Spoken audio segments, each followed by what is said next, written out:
We're celebrating Black History Month 2023 all month long here on Living Local, so let's take a look at the people and places that made the Lowcountry what it is today.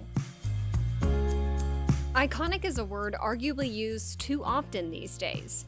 But when it comes to Philip Simmons, his ironwork and legacy in the Lowcountry truly embody what it means to be iconic. Across the peninsula, Simmons' artwork shines, even in the shadows of Stoll's Alley. The background of Stoll's Alley here is a story about historic preservation.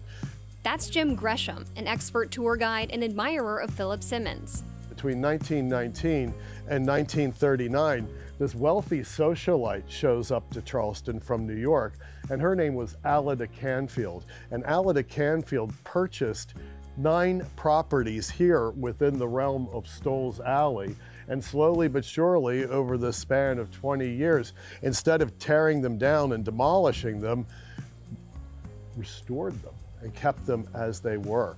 When it was all done, she had to put the final touches on them. She had to put the icing on the cake, and the final touches would be the ornamental ironwork. Charlestonians in the 20th century had this nostalgia to bring it back, and when they brought it back, filling the void was none other than Philip Simmons.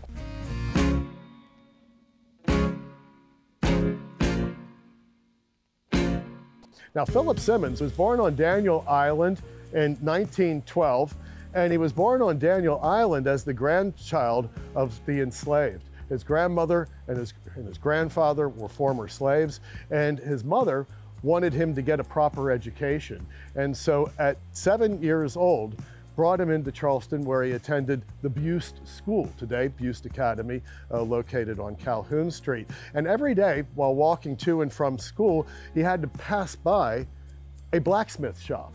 And this fascinated him. And he wanted one day to become an apprentice blacksmith, and he'd pester Mr. Simmons, by no relation, the blacksmith, to work there. And Mr. Simmons said, "Come back when you turn 13. And when he turned 13, and one day, he dropped out of school in the 7th grade and became an apprentice blacksmith. And from there, he learned the tools of the trade, and he became a farrier shoeing horses. Jim says that once Philip Simmons was introduced to Alida Canfield, pretty soon his ironwork was the icing on the cake of Stoll's Alley. One of my favorite gates, and I think one of the prettiest gates that we have on display here in Stoll's Alley, a place where you won't find more pieces of Philip Simmons ironwork than anywhere else concentrated in the city. It's known as the Tulip Gate, and the Tulip Gate has this incredible craftsmanship that when you look at it, you can say, of course, this was made by a master craftsman. One of the elements to look for in a Philip Simmons piece is a finalization, a turn, if you will, of the very last crimp of a scroll. Take a look at this railing, and the railing itself is just a masterpiece. And of course, you can see this heart design in the very center. The gate here is known as the Bulldog Gate, and for the longest time, I was scouring the gate to find an image of the bulldog.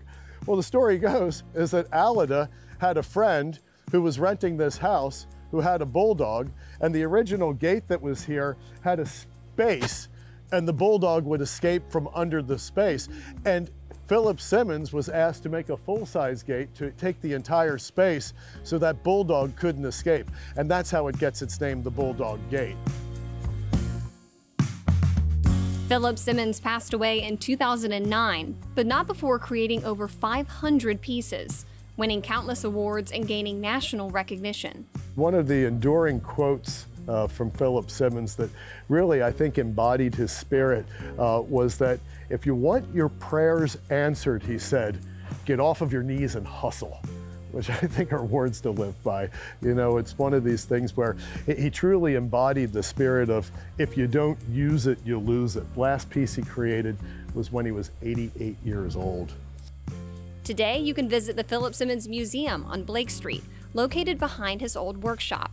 For more on his life and legacy, visit the Philip Simmons Foundation's website at www.philipsimmons.us.